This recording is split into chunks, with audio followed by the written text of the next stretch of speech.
joining us tonight. We're excited to kick off an ongoing series of literary and cultural events with a reading by exceptional poet, editor, and literary critic Robert Gibbons. Robert is a close friend of David Driskell's, and some of the work he will read tonight were inspired by their relationship and/or written in response to David's artwork. Robert has authored 20 works and 30 publications, including 10 full-length books of poetry and a chapbook of DC with cover designed by Robert Washington. He has also penned a study of the similarities in approach to art and language by the great American poet Charles Olson, and that in paint by the abstract expressionist Clifford Still, entitled Olson Still, Crossroad. Gibbons' poetry is marked by his keen intellect, insight, and sensitivity. His intuition is active, strong, and close to the surface, and his engagement with the world runs broad and deep, across disciplines and across time itself. The truths he channels in his work, often first encountered in prescient dreams, are eternal, persistent, and recurring. His work is haunted by Rimbaud, Goya, Lorca, Blende, Deep Song, Hemingway, the blues, and is infused by a deep knowledge of and affinity for Gustave Foucault, Barthes, and many more. To quote poet and literary critic William Hand, as Robert Gibbons, one of the great writers of our time, says, when silence is located, clarity resounds. Gibbons' learning is capacious and humble, the light of his mind breathtaking, and the self-effacing homage he pays to the places and to the authors he has inhabited in writings ranging from the domestic to the cosmic is at once brilliant, poignant, and silent. Similarly, U.S. archivist David Ferrero praises Gibbons' ear for language, eye for detail, and his ability to touch both intellect and emotion at the same time, to startle the reader into lifting one's eyes to where they are in time, using language to enhance our ability to see more clearly and perceptively. Without further ado, please welcome Robert Gibbons. Thank you so much, John.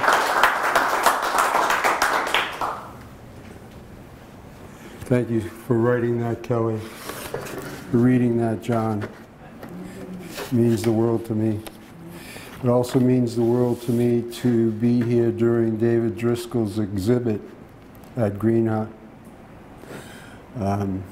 My life kind of changed when I met David, and we exchanged emails, and he sent me a wonderful note in response to 3 books that I sent him.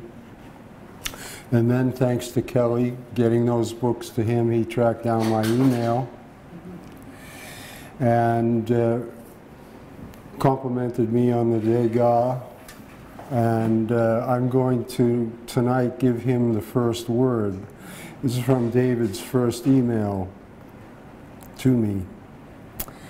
I was equally intrigued and glued to reading Iron Bars of Ballast Tell a Story as you make mention of Nina Simone. She grew up in Tyrone, North Carolina, where my father had a church, and we knew her as Eunice Wayman, the best gospel singer in Polk County. I last saw her perform at Fisk University in 1968, where she rocked the chapel with great joy and scorn of our nation's backward notions of race. Indeed, the world is rather small in so many ways, yet large in our desire to be creative. So, Iron Bars of Ballast Tell a Story. One Sunday morning, you're walking along with the sound of Nina Simone's voice singing, "Black is the color of my true love's hair," picking out hints, traces, threads, remnants of slaves' lamentations. Ironically, she loves the ground he goes on, the land, which sadly is not African.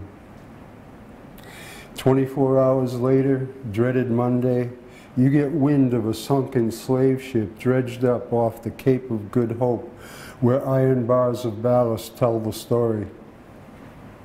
April 1794, the Portuguese, San Jose, left Lisbon with 1,500 iron blocks of ballast bound for Mozambique to pick up its human cargo of over 400, to captain and crew, nameless slaves.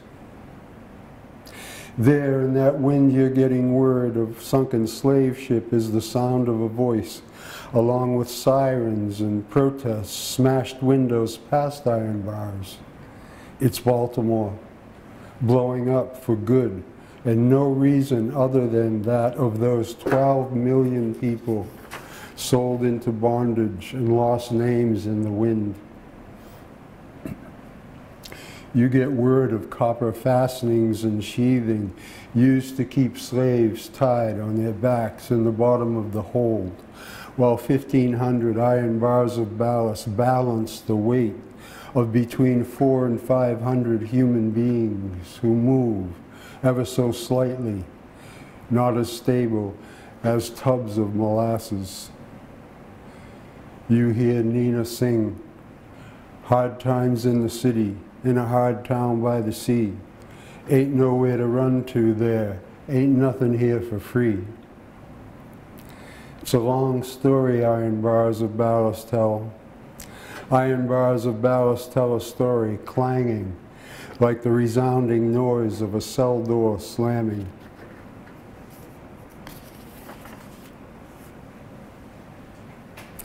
Making it a better world. Should go over there in the corner where the first warm breeze in Maine streams through the window and read Montali with his beautiful high-flown modernism and low-flown irony. But I'll not co-opt that subtlety, so rather jot something down of my own here, fast as possible. Spaniards strumming guitars in the background. Rhododendrons threatening to pierce the sky with unmatched color. Julia Kristeva says color bypasses our internal sensor. Burst rhododendrons. Where'd you come from anyway? Not these northern climes. Friends once blew into town with a sheaf of glads. Had to trace their origin. They came from Africa, also known as the sword lily. We ought to allow every color skin to bypass internal sensors automatically, making it a better world. Last week, when I was choosing pieces to prepare for tonight, I asked Kathleen to look through one of my books and try to land on something randomly. So this is what she chose. In the Service of Art, one of the 3 Spanish mackerel Dan gutted for us drew blood last night when I washed it back home, linking me directly to my obsession with the cornada, or wound, gore of the bull, but symbolic of a lot more than just that in the basic character of Spain. Trauma, pain, and death, so integral in its culture to the depths of its music, darkness of its art, and beautiful, shining blackness of its soul. Any single black line from Rivera, Zurbarán, or Goya is worth more than all the yachts, bikinis, and nightlife of Miami. One of the 3 Spanish mackerel Dan gutted for us drew blood again this morning as I gleaned flesh from bones around the head and eyes and tongue, leaking me directly to my obsession with the cornada, or wound, and my own trauma and desire to speak in low tones while alive, aware as I am of the limits of time, and hungry to put the time to good use in the service of art.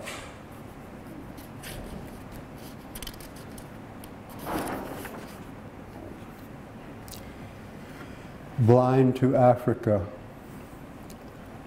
And next to it is September 2009, which means it came from my book called Travels Inside the Archive. Welcome, so glad that you're here.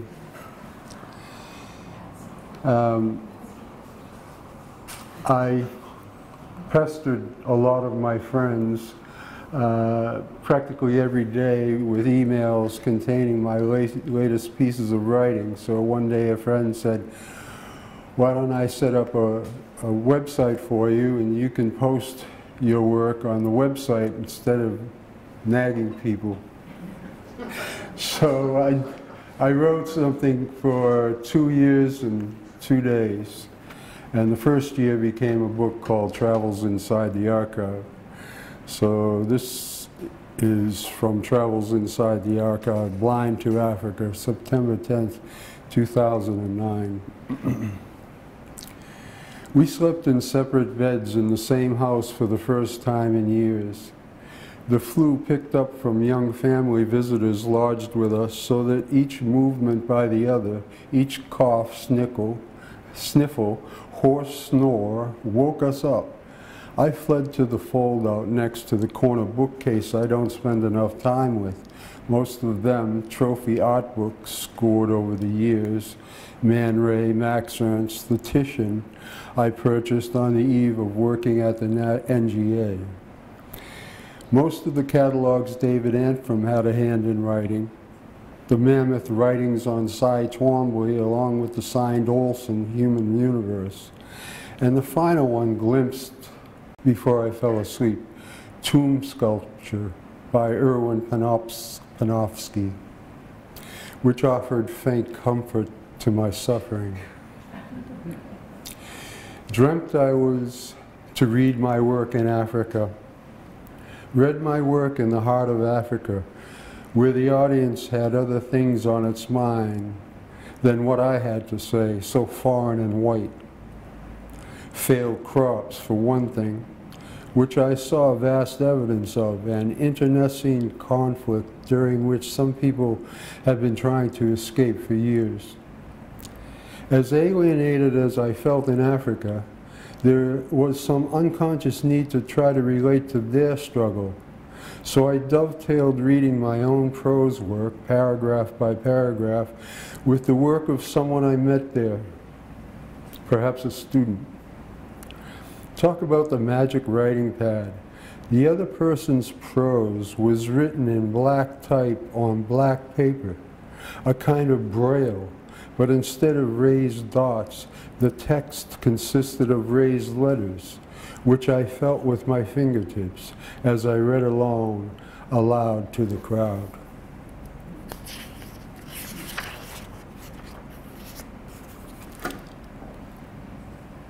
Sky told him, transported by more than public transportation, when with 3 bags of mine hanging from the wrought iron fence surrounding the library parking lot on Elm across from the so-called bus station, which is nothing more than a sidewalk, a few awnings, along with posted schedules and ludicrous maps, I hear, "Are all those bags yours?" "Yes, they are," I answered the guy with the long jet black hair and whitest of white women on his arm. "Are you an American?" he asked, responding to my nonchalant, unintimidated smile. "Yes," I answered, not yet getting the full nature of his query. "I knew it as soon as I saw you. Something in the sky," pointing and looking upward, "told me we were brothers. I'm a full-blown Navajo. My father is a Navajo word for it, you know, medicine man." Whereupon he gave me the arm-in-arm handshake and hug.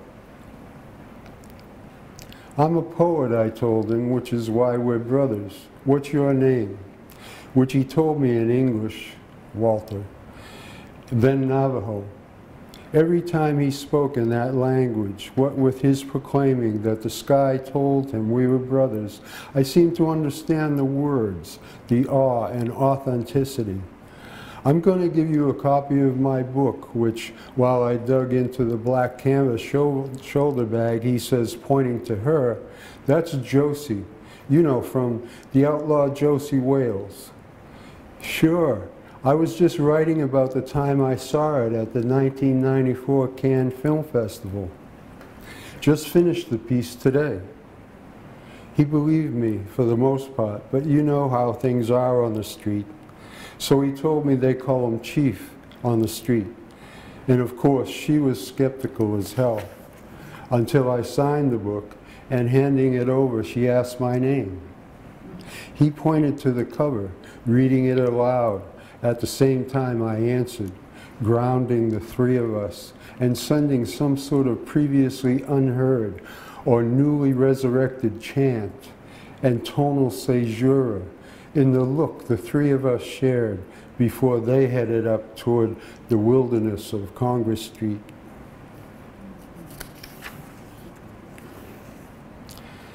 Yeah, I used to love to walk around Portland when we lived here for 12 years. You might see anything, and anything can happen.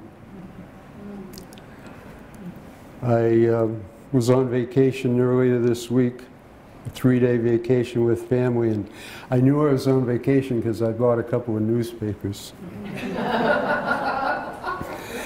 And in the Portland Press Herald, there was that article on the 350th anniversary of Eastern Cemetery. So that's at the heart of this poem called This Magnificent Wall. At the front end of Federal Street, just as it slopes hard off Montfort, there's a magnificent wall of early Portland stones, each of which more ancient and intricate than the headstones at Eastern Cemetery, where I also wanted to stroll with so much time on my hands, waiting to find out if the mechanic's son across the bridge in South Portland was trying to rip me off, with his old man off doing something else, saying I needed front brake pads to get an inspection sticker, when all I brought the car in for a week ago, it's over 20 years old, was an oil change. He came up with that in-depth diagnosis, making me suspicious as hell to the point of dropping it off at 3G's on Fox for a second opinion. But the graveyard was locked up tight in wrought iron and chains. Waiting and walking, walking and waiting. The wall holding back and up Eastern Cemetery is the finest wall in the city. Barely anyone walks down that end of Federal, so I had it all to myself, inspecting the schist, granite, quartz teeth, slate layers. Magnificent, I tell you. I wanted to wail right against it. Wanted to take any visitors from Denmark or Scotland or Istanbul, for that matter, who might like to know just how industrious the second and third waves of settlers operated in these parts. The ingenuity and artistry of the first peoples pretty much covered over, unless reused, to shore things up, as it is here in this magnificent wall, reminding me of one I saw in Cork City. Oh, right, too. Intuition proved true per usual when, after seeing Alex at the coffee shop on Washington, Pam with her bright smile, and meeting James Barrett and Mary Beth for the first time, while waiting and waiting, I got word from 3G's the brakes were fine.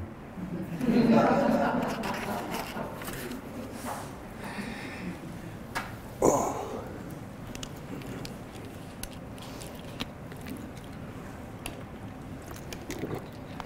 So great to be here with your art, David. And to have your presence here is just such an honor to me. I'll get to some of your work.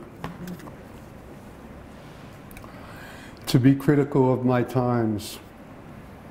Grandfather returned after long absence, appeared before in dreams, large family gatherings or alone. Last night he joined his daughter, my aunt, in a room both familiar and uncanny. I wanted to show him my books and went off looking for one now out of print. Unable to locate Body of Time, I returned with the latest, filled with notes I'd taken. He smiled, urging me to be critical of my times, by which I assumed of my contemporaries, but upon waking knew he meant critical of myself.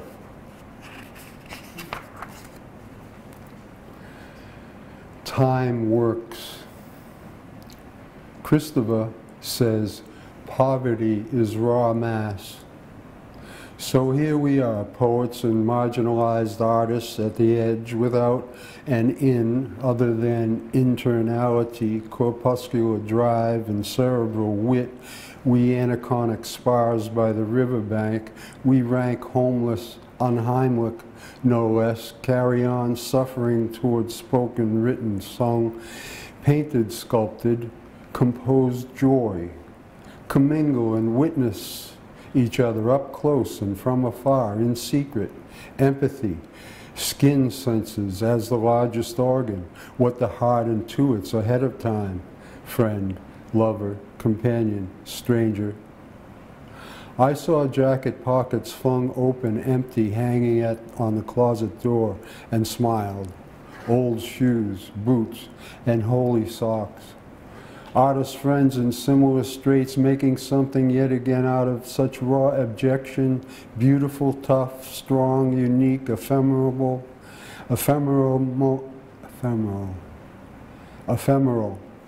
lasting.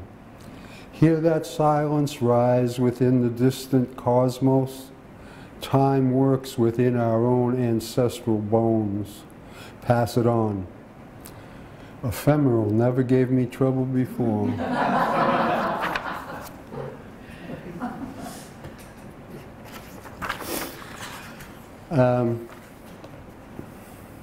Yeah, I met Rauschenberg in 1992, and I wrote to him. I had composed a number of pieces, having lived in, worked in D.C.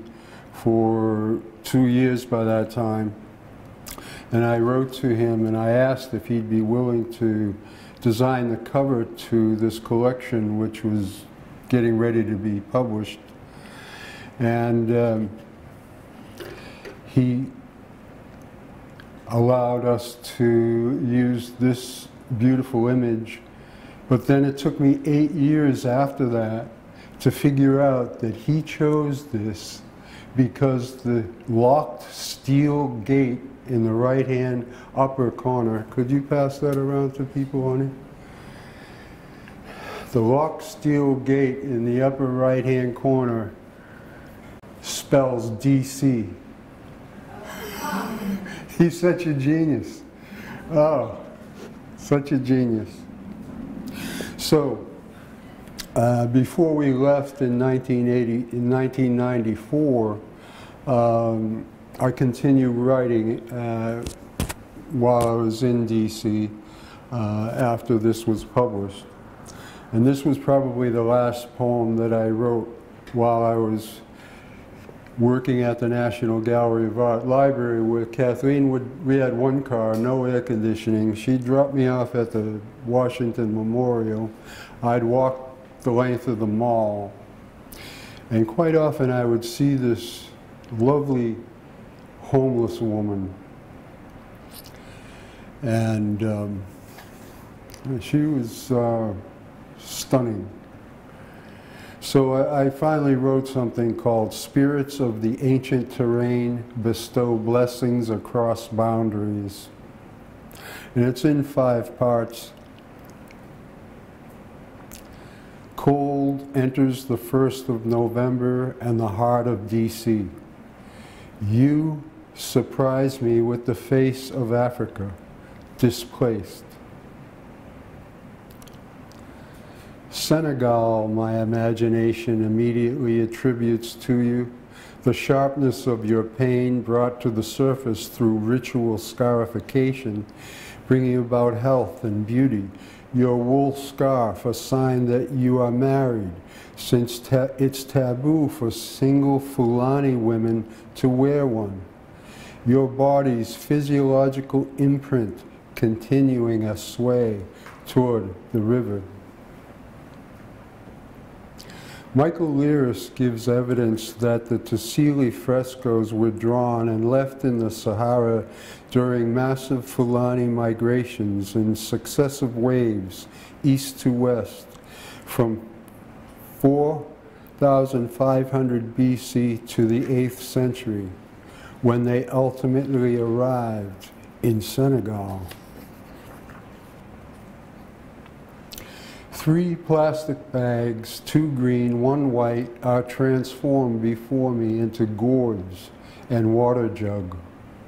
The man our paths cross on this inner city gauntlet, seated, warming himself on the steel grate, chanting, "Oh God, oh." Contrast sharply with your own mumbling aspirations and deep shamanistic moans calling for remedy, conjuring from internal realms, a shattering of boundaries, merging the former world and this indecipherable one you wander through. Seeing you once again this morning, I try to make out your guttural, choric utterance. What's he looking at? Turning with a laugh, verging on the hysterical, not as if I were some invader of exotic territory, but as if you might somehow know the answer. The gifts that David has given me when he called me friend in a letter or an email, just also he sent me a small miniature painting, visual poem with water lilies. He also one day surprised me by sharing, and he said, I haven't shared this with anyone else but you, Robert, a notebook page, which is absolutely beautiful to look at. And I'm going to take the liberty to read it as a poem, as the poem Mother Africa. From her earthly womb burst forth life of the first order, whose lands nourished black men before time was invented. Her echo seen in the sun, dancing the soul dance of fiery life, life of life, Africa. She awakens to the mystery of a life not known to her when her sons and daughters were carried away to lands where pure souls were not known. Her rivers cried tears of muddy waters for the absence of those who were forced away. Now she weeps no more. Like a giant spirit rising from a fertile grave, she comes forth in time, like the morning dew, spreading her goods among all men, liberty and life in mother's arms anew. And that's a notebook page by David in December 1969, no less, from Dakar, Senegal.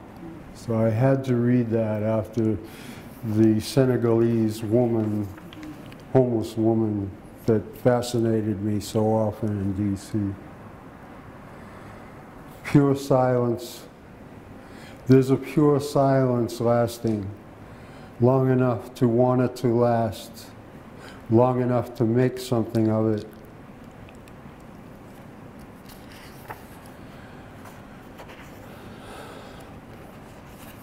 David let me know he was going to the gala celebration of the first anniversary of the African American Museum of History and Culture, and then sent me a photo of him standing in front of his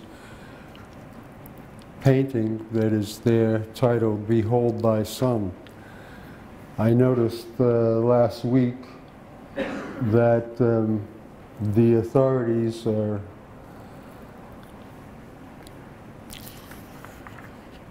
reopening the case of the murder of Emmett Lewis Till.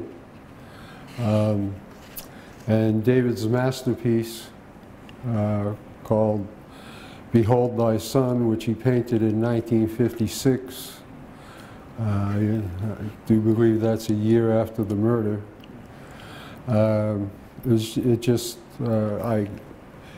hate to use the cliche, blew my mind, but it blew my mind when he sent the photograph of him in front of it that night with so many luminaries at the gala celebration, too numerous to mention. So the next day I had to write a poem based on the combination of his painting and the fact that he visited our humble abode in Waterville, came to have lunch before Theaster Gates's lecture, Lunder lecture. So I simply titled it "On a New Museum Wall in Washington" for David C. Driskell. A lone boot and blood in the back of a pickup truck.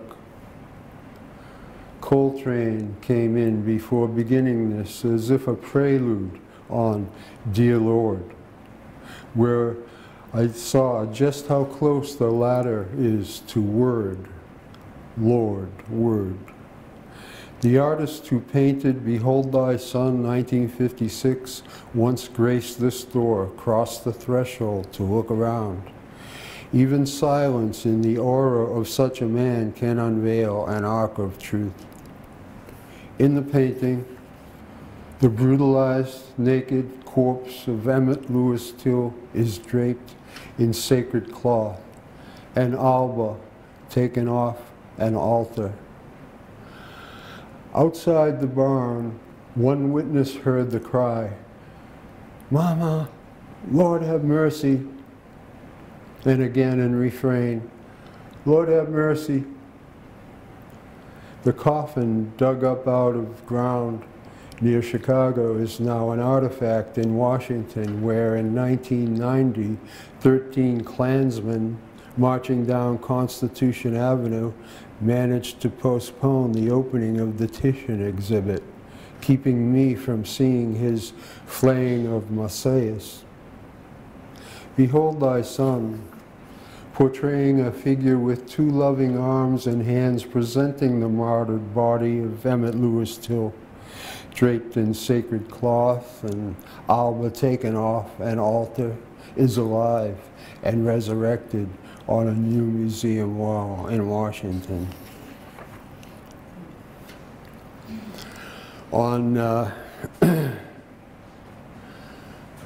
For some reason, I'm not the biggest fan of July 4th unless I'm in France.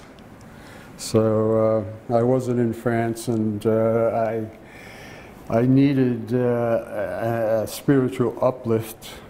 So I hightailed it to the Colby Museum of Art in order simply to see a work that Kathleen told me had been purchased by Colby in the past year. And I had already been in awe of it in reproduction, but to be able to go see it in person meant a lot to me. And so on David C. Driskell's "Of Thee I Weep." On the eve of American Independence Day, am I seeking freedom more than any other day in life since those early ones in the blue bedroom, wondering if I'd ever find a way to be so? So I make a pilgrimage down the road from our fourth abode in less than 3 years in order to revisit a work of art that may better help me understand the depths of its meaning. David C. Driskell's "Of Thee I Weep."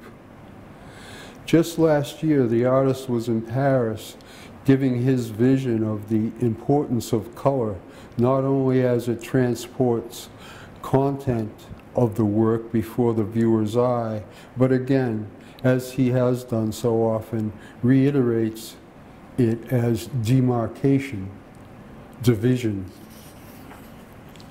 The color line. That separation of races over the course of American history accounts for the instigation of uniqueness in the black aesthetic, and yet rising out of the cruelty, as he calls it, that mean-spirited otherness imposed by powers that be. He sees art as that entity that rises, transcendent voice above the color line. There in Paris, in addition to the essential scholarly trace to Frederick Douglass, W.E.B. Du Bois, and the first Pan-African Conference in London in 1900, David is not afraid to put forth his own version of what Peter Weiss terms the aesthetics of resistance, by citing such works of art as Norman Lewis's What Kind Are You?, Elizabeth Cathlett's Target Practice, or Faith Ringgold's The Flag is Bleeding. It's Lewis who, in 1968, the same year as Driskell's For Thee I Weep, proclaimed, "Violence is as homogeneous as apple pie to America." Cathlett's sculpture could well be mistaken there at Key Branley for a Benin bronze head, but for the metallic crosshairs mimicking rifle scope aimed at it. Ringgold's flag is far from Jasper Johns's. That better explains it for me when I turn the corner in the museum to view David's anti-war, anti-oppression, anti-status quo, pro-liberty in mourning collage as something analogous to a bullseye.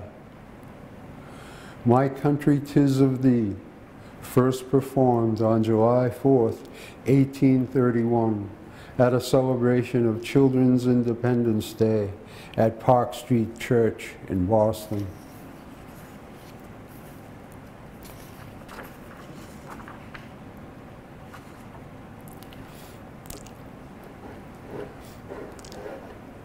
I got two more things that I'd like to share with you tonight. It's called The Aura of David C. Driskell. If this were to reach back to the root of the word homage into the late 13th century French, it would only skim the surface. I didn't know David would carry the same aura I saw projected above him on stage in that auditorium. I have always been an outsider, mixed media assemblage of which I could only make out from that distance wood, oil paint, string from which hung 3 cylindrical pendulums, as one might watch swing behind glass in a grandfather clock.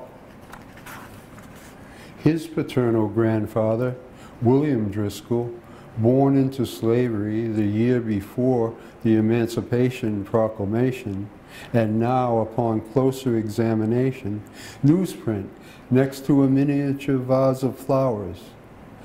Collage, self-portrait, humble, lowercase, first-person pronoun announcing the title, while over and above all that, primitive, striped, 4-legged theriomorphic totem of the outsider supreme. It all reminded me then, and continues to resonate with that notion, first expressed by Levi-Strauss and in The Savage Mind, where he says, the bricoleur will use only the things at hand to accomplish the task, as David had with his first materials, local clay and pokeberry dye.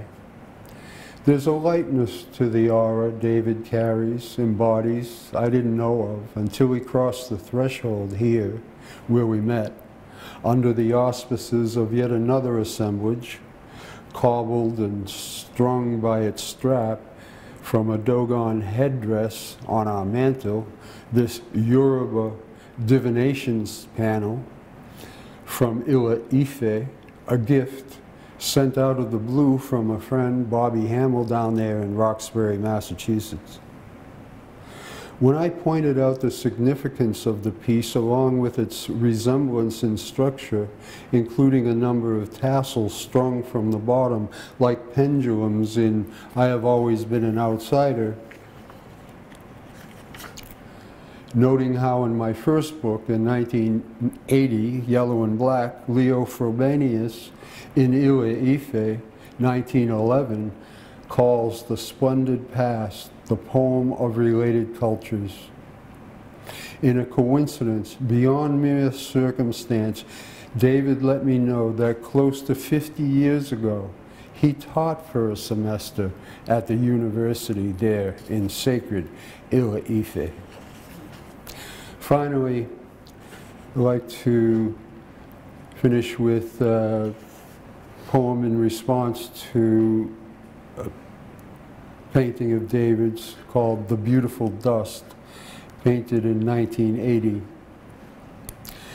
And it has, I've prefaced it with an epigraph from Floyd Coleman, whom David knows very well. And Coleman says, Driskell realizes that the action of his hand calls into existence something akin to the force of language that speaks to the viewer in telling ways. Time slows down in summer, or at least lengthens on the first day, as it does today, does it not? Just over 4 hours young, the solstice is this spar marking the broad river of time as I try to look closely at Driskell's most abstract piece, The Beautiful Dust. It wasn't long after it was painted with its myriad of brushwork, one critic says, pulsates, another dances, that at C&M Arts in New York City I heard the Rothkos. At Yaddo, Driskell returned to the essence of things, the artist's ground of rectangles, circles. In Washington once, I was in silent communication with Joseph Brodsky. A positive nod from the great Russian poet, Rothko's brethren, pointed the way. Driskell's myriad strokes, marking earth, sky, sun, would remind one of the innate sense, microscopic mineral significance, linking beauty to the future. Dust is the flesh of time. Thank you. Thank you.